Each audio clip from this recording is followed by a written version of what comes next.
The night before the hearing, Tessa's apartment felt like it was holding its breath. Stacks of documents covered her table. Rent receipts, emails, photos of leaky ceilings. Her landlord wanted her out. She couldn't afford to lose. She rehearsed answers, then second-guessed them. Coffee went cold beside a spinning cursor. Her chest tightened. What if I freeze? What if I forget? A text buzzed from her aunt. Phil 467, pray it, don't just read it. Tessa had learned the verse years ago, but tonight it felt like advice for someone braver.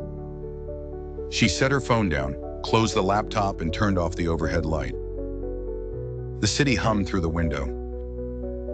She sat at the edge of her bed and began, haltingly, God, I'm anxious about everything. She listed them, judge, paperwork, the way her voice shakes. Then she added what felt out of place. Thank you for Mrs. Ortiz upstairs who saved cardboard boxes for me. For the neighbor who said he'd testify. For the legal aid volunteer with kind eyes. For breath in my lungs right now. The room didn't change, but something inside did. The worries didn't vanish. They moved like a crowd stepping back to make space.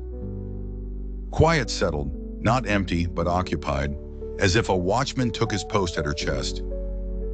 She slept.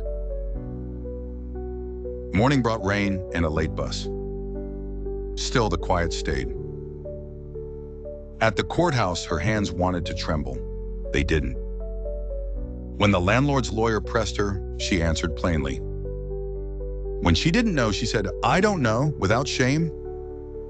The judge paused at the photos, asked 2 questions, and ruled for repairs and reduced rent.